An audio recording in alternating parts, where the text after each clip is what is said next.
want to be riding on an ambulance with somebody for 24 hours that doesn't know how to take a bath or use deodorant. Right. If those guys have been up, there's nothing worse than shift changes at 6:30.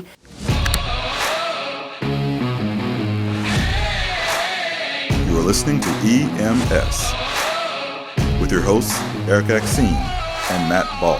Yeah, so we had a training chief. We had there was an old house that the owners donated to the city for us to go train on, and they had built an SCBA confidence course. I don't know if you've ever been through one of those. So well, a lot of our viewers, if they're considering, they probably don't even know an SCBA, self-contained breathing apparatus. That's true. Is what we breathe through. So one of the things that we train consistently over is obviously rescuing ourselves or being trapped in a situation where maybe there's a mayday and we have to get another firefighter out, or we have to self-extricate, like maybe a roof collapse.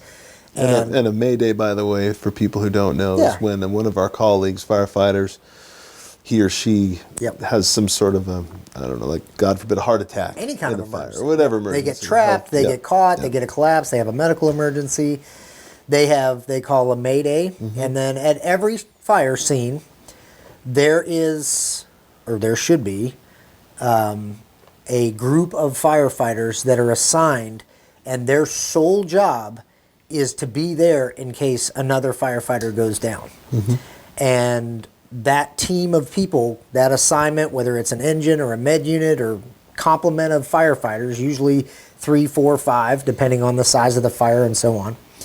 But when they're on a fire, their job is to have the tools ready, to have the extra bottles, all that stuff ready, that if there's a mayday, their sole responsibility is as soon as that mayday is called, they click on air and they go in to rescue that firefighter. Right. So again, one of the things that we train over quite often is what we call an SCBA confidence course, which is, our bottles that we wear. They're just like scuba bottles, except they don't go underwater, so they're just self-contained breathing apparatuses. And contrary to popular belief, they are not filled with oxygen, because oxygen is highly flammable. We get that question all the time. Just compressed air. It's just compressed air. Yeah, it's just ambient 21% oxygen air. It's not pure oxygen. And usually our bottles in my department, they are 45-minute bottles. They have some smaller bottles that are 30-minute bottles. But again, like we talked about in part 1, even if you're in really good shape with a 45-minute bottle and when you're in there working, you might go 25 to 30 minutes. You're going to suck that bottle down pretty. And a big guy like you require a lot of air, a lot of oxygen because you're working so hard. You're going to probably breathe it down faster than I am just because of your body's demands over mine. So every year, typically, we'll go through a confidence course, which is where you put all your gear on. And I get asked this question all the time, too. How much does the gear really weigh? Well, that's a little bit relative. Your gear is obviously going to weigh more than mine because you're going to have more material. But I would say you keep talking about fat I am.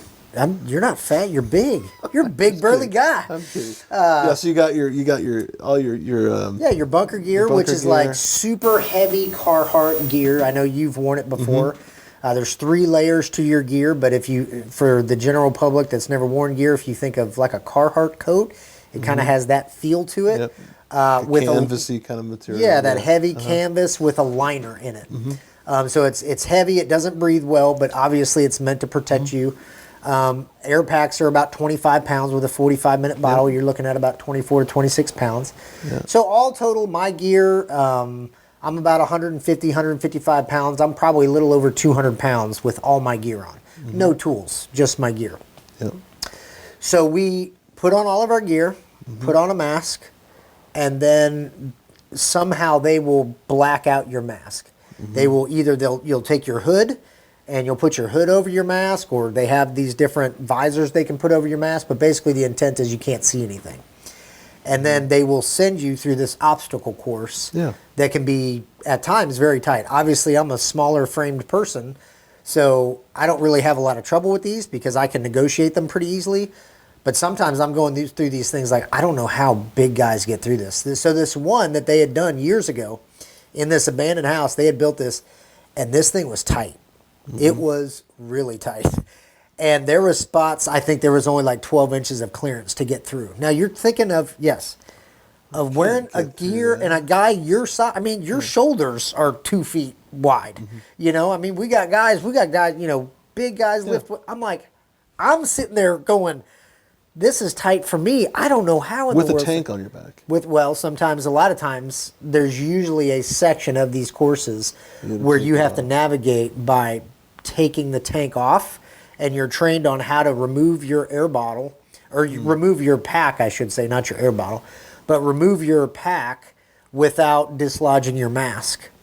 So you have to know which side your regulator is hooked on, remove the pack, and then usually you'll slide it in front of you as you're sliding through that obstacle. That's usually at least some part of the SCBA course. Because again, this is real world that, you know, again, you get caught in a collapse or something like that, and you might have to self-extricate out of something, but you can't get through there with your pack on. A lot of times, a big guy like you're not going to be able to get through 16-inch center studs with your pack on. So you got to figure out, okay, I got to get this off blindfolded under a stressful environment. I've got to be able to get my pack off efficiently, get it through, and then I've got to fit through safely with all my gear on.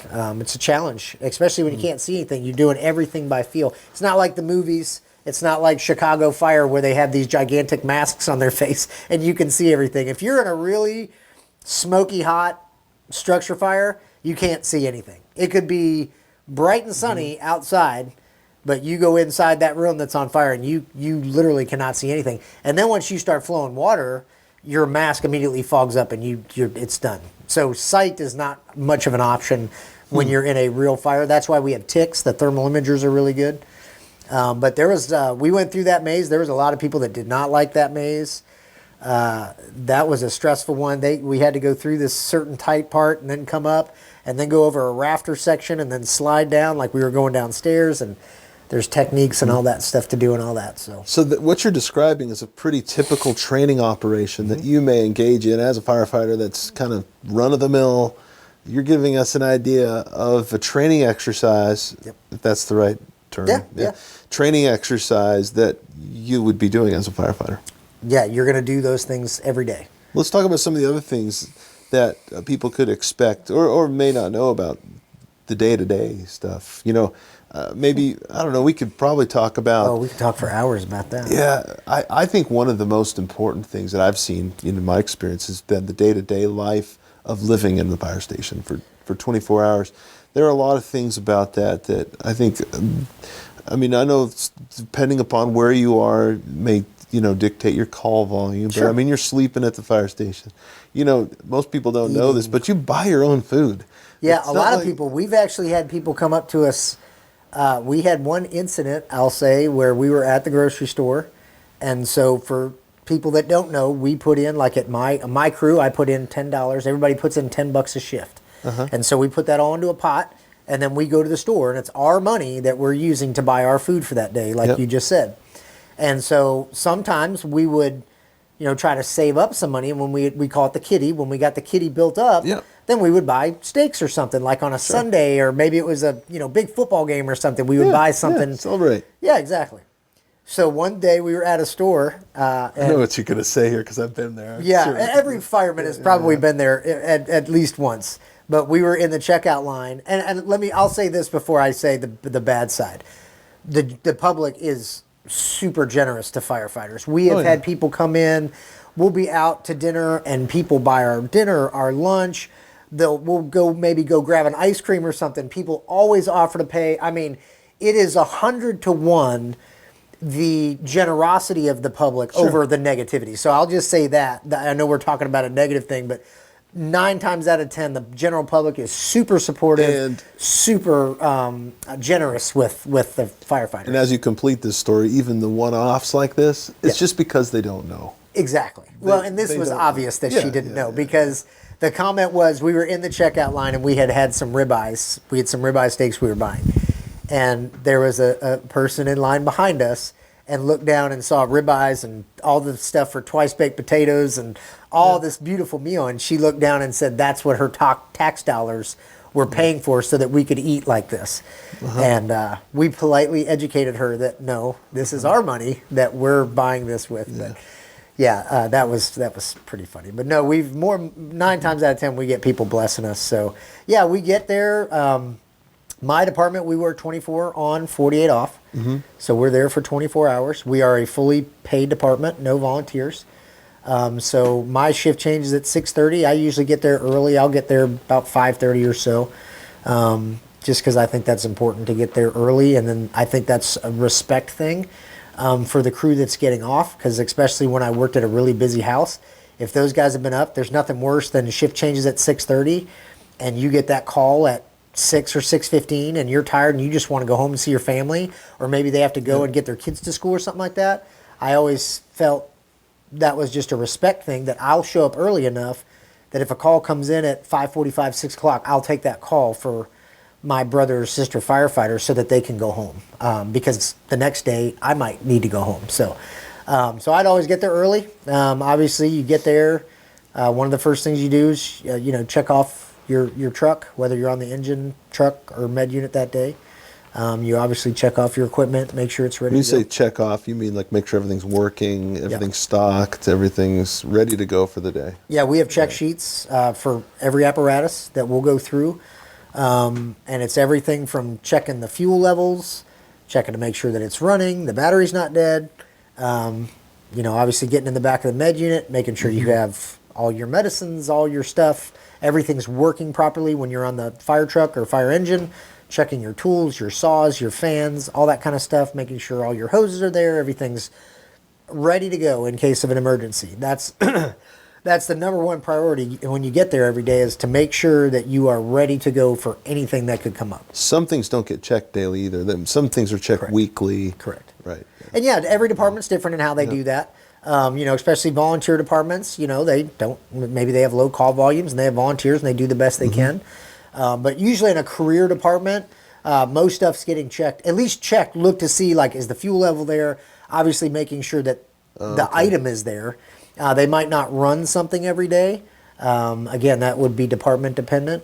Yeah. But everything's at least getting checked to make sure it's there, present on the truck if they need it. That's the biggest priority is checking that off, making sure that's good to go. Obviously, we, every department's different, but we, usually have some coffee time in the morning, sit around. Sure. Firemen love to visit. And that's what's attractive, as you said. I think that's what people are really attracted to with the fire service, is the camaraderie. I was just going to say. Yeah, the brotherhood, the sisterhood, the camaraderie. That's a massive part of the fire service. And more women are going into the fire service. I think I read recently about 4%. I could be wrong, but it is a minority of women. Mostly it's a male dominated profession, but the women are becoming more and more common. Yeah. And getting the right female in there that has the right mindset is more beneficial than having a guy that has the wrong mindset, in my opinion. If you get a female in there that's there to be a firefighter or be a paramedic, we have some phenomenal females that we work with that are well respected as firefighters because they put in the work. Yeah. Let me tell you this, firefighters don't care. There's a lot of push for, to have all different demographics get in the fire service. Firefighters don't care what color you are. Firefighters don't care if you're male, female. They don't care if you're gay, lesbian, straight. They don't care. They don't care at the end of the day. What firefighters care about is, can you do the job? End of story. I don't care about any of those other things in your life. I don't care. If you can show up and I can trust you to watch my back and you can trust me to watch yours, or I trust your judgment on a call, that's all firefighters care about. I don't care if you're white, black, Hispanic, Asian. Most firefighters, 99.999% of firefighters do not care about any of that stuff. They simply want to make sure that the person that's there can do the job the same way that they can. I would add something, and this is my opinion, so please respond. Mine too. Okay, so my opinion is that there's also a component too of can you align with the fire culture?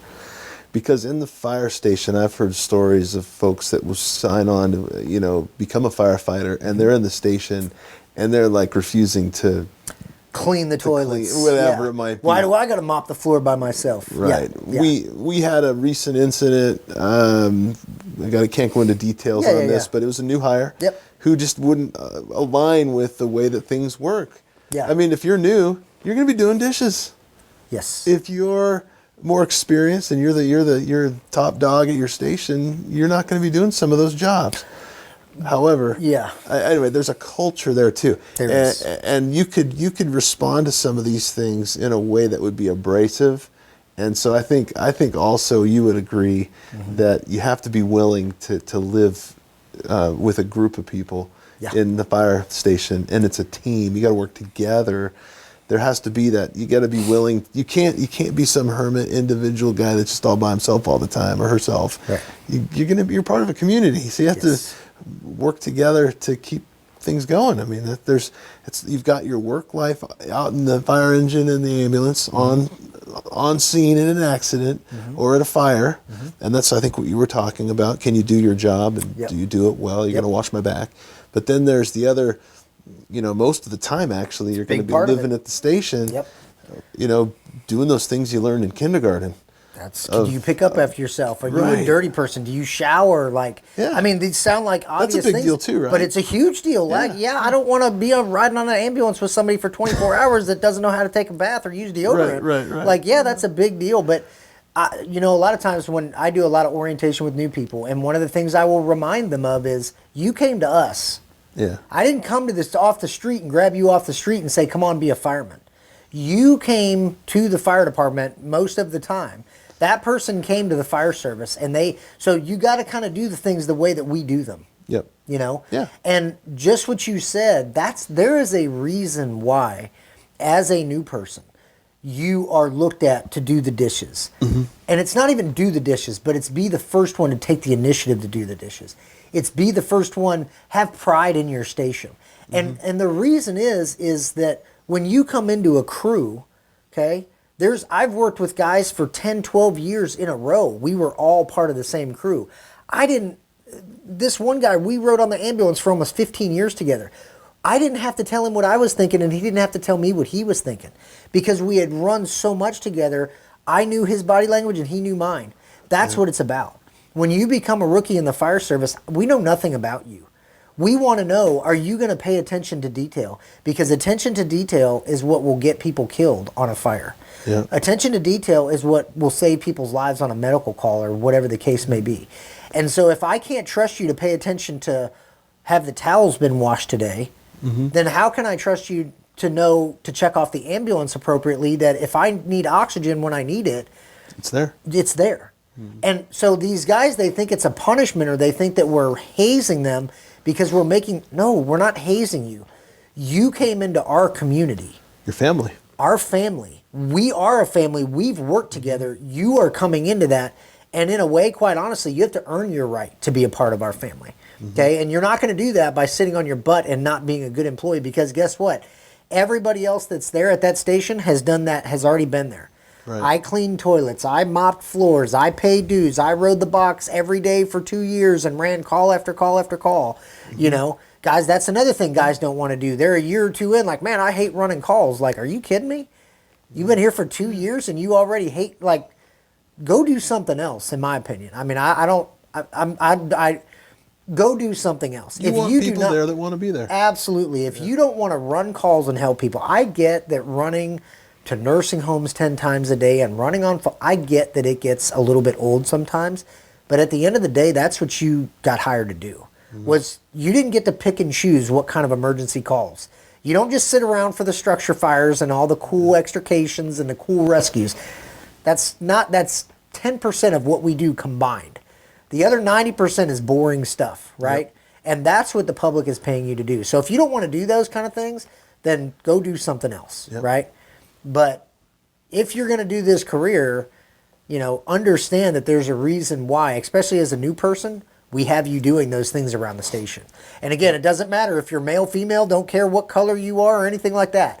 It's all the same. Yep. Everybody's got to do those things, right, to earn your place. So I love it. This is a great conversation because I think people that hear you talk, I mean, there's a certain amount of life at the fire station, you can call it. Yeah. And then there's the work hazards. Yes. So let's talk a little bit about some of the work hazards. So, the tones, we call it the tones, but the tones go off. So you're sleeping. Yep.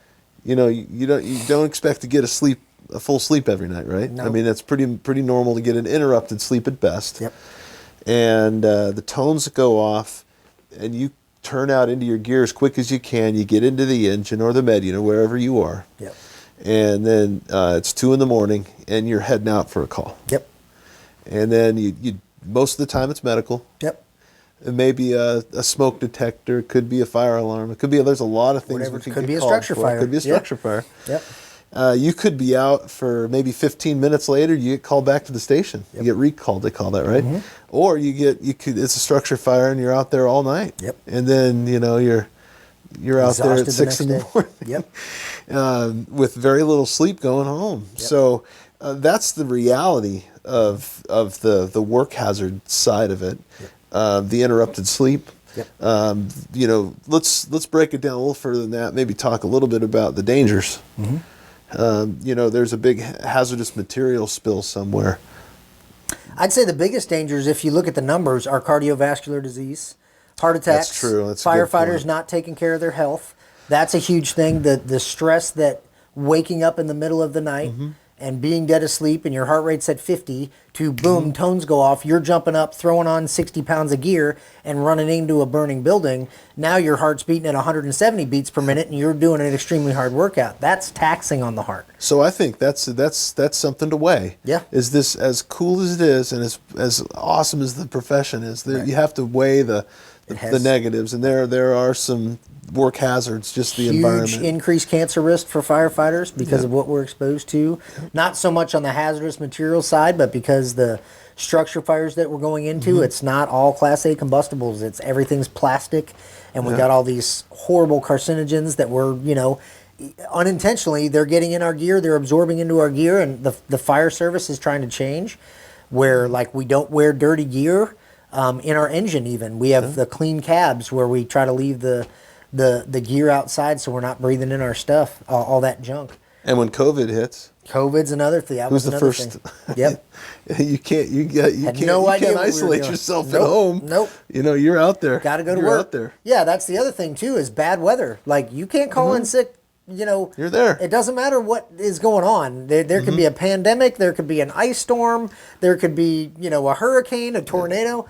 Doesn't matter. You got to go to work. I mean, See, I love that. Yeah, I do too. That's the way I'm wired. And I think most firefighters do love that. Like I love the fact, here in North Texas, we usually once or twice a year we get those bad ice storms. Yeah. 2020 we had, some really bad stuff. Snowmageddon. So, yeah, exactly. And everybody's at home, it's COVID, they're locked in their houses. I still got to go to work. Like I don't have an option because these are the times where we're used the most is during those times. And those are some of our busiest days is when the weather's bad and things like that happen. I love those days. It's fantastic. I love it. Well, okay, so we talked a lot about some of the negatives. I mean, we could talk for hours about more of what we're talking about. Oh yeah, there's But let's talk about let's just at least spend 5 minutes talking about some of the positives. I mean, listen, you're working 10 days a month. Yep. You get a great salary. Yep. Great benefits. Yep. Great retirement package. I mean, like there's what I talk think, a little bit about that. I mean, in as my much as you opinion, feel comfortable talking Yeah, about. no, in my opinion, I think for me, at the end of the day, it's not about, and I don't want to sound cliche or hokey. This is honestly how I feel. Yes, the compensation for firefighters has been increased dramatically, and it's helped us take better care of our families and, not maybe have to work side jobs as much. But at the end of the day, I think the greatest thing about the fire service is that you're doing something meaningful. Mm-hmm. It's not just a job that you're showing up at, just to get a paycheck. You're doing something for the greater good of mankind. You really are. Yep. Whether it's even something as simple as a smoke detector or shutting somebody's water off, or even a medical call, a run-of-the-mill medical call that we go on 10 times a day to that one person, that's an emergency. Mm-hmm. Their kid having a seizure, that is the worst thing that they could think of. And you're the person that gets the privilege. And if you keep that in perspective, and I'm guilty of this too, after year, you start to get jaded. But if you try to keep the mindset of, I am privileged that I'm the guy that people call on their worst days to go help them. I'm the guy that gets to go do that. Mm-hmm. And if you are just getting into the fire service, try as hard as you can to not lose that mindset. Number one, remember that there's 10,000 people that will probably take your job for half the pay. Remember that. There's 10,000 people lining up to test to get your job. Yeah. Remember that. But always remember that on somebody's worst day, you're the person that has the privilege to be able to show up and help them out on their worst day. Yeah. Yes, it gets frustrating running on, those run-of-the-mill calls, but the camaraderie around the fire station is awesome. You got to have some thick skin, because firemen, if there's blood in the water, like, they're going to beat on you, but they're also going to have your back. It's kind of like a brother. Like, we're going to mess with each other, but nobody better mess with you, or else all their your brothers are going to come around and destroy that person. Yeah. That's kind of how the fire service is. I think that's a good assessment. And I mean, you'll never laugh as hard. I mean, you go on. Everybody's probably driven by wrecks before, or the scene of a fire, and what do you see firemen out doing? They're all standing around. Obviously, the incident has been pretty much mitigated. They're standing around talking, laughing, joking, right? That's what we love to do. I mean, they're very social, type A personalities. We love to hang out with each other and visit with each other, and that, I think, is a huge draw for people to the fire service, because you don't get that in a lot of other careers. No. I used to be a teacher, and you work 20 days a month typically, or so. Yep. You have all your holidays off, which is kind of cool. Yeah, we don't have And that. summers. We don't have So that's a perk with being a teacher. Sure, there's lots But of we're not perks. talking about that now. But I think that working 10 days a month affords you the ability to have a side job if you wanted to do something else, or a hobby of some kind. You're at home, the other 20 days of the month potentially. One piece of advice that was given to me by Jerry Wells, who was on this podcast, so I think I can say his name. He told me a long time ago, he said, if you're getting into the fire service, don't ever rely on your side job for money. Like, live within the budget of your fire department's salary. That's good advice. And then if you have another job just to make some extra money, fine. But don't ever get to a point where you rely on that extra job to pay your mortgage, your basic bills. And then you'll have a lot of freedom in your schedule, because that's we work 10 days a month. But there's also a wide range of salaries, not just entry-level salary. There's wide range depending upon the size of the municipality you work for. But then there's also a wide range in the service as you progress through rank. Overtime's another issue. I mean, in broad strokes, what would you expect minimum to make your first year out as an entry-level firefighter? I'll say maybe a small department, like minimum amount of money. Because I know I used to be a medical director for a smaller community, and they made no bones about it. They knew they were making less money than they would have made at a larger station, but they loved it there. Yeah. What would that minimum be? I can only speak for this area, and I would say the minimum, entry-level firefighter in this area is probably somewhere in the 50s, $50,000. Okay. Probably upper $50,000. I think most departments in the Metroplex area are probably starting in the 60s. Which, for perspective, when I started, I was making $37,000 a year. So it's obviously inflation and everything has increased. But I would say mid to high 50s to 60s is going to be starting, and then topped out. I mean, if you're at a chief level, you're making decent money. You're making in the six figures for sure. Okay. Yeah. And then if you're at a larger place, the range 50s to 60s, maybe 70s to 80s? Yeah, there's some departments I know of that are starting in the 70s. Some of the better paid departments are starting in the 70s. And then some departments, you'll top out faster. Like some departments, it might take you 10 years to top out as a firefighter, where other departments, you top out in 3 years. So you might go from $65,000 to $85,000 in 3 years, or it might take you 10 years to get there. Every department's different in how they do that. But you will get compensated well. The retirement program, at least here in Texas, is really good. 20 years typically. Yeah, 20 years. Yeah, it's what the system I'm in is a state-run system.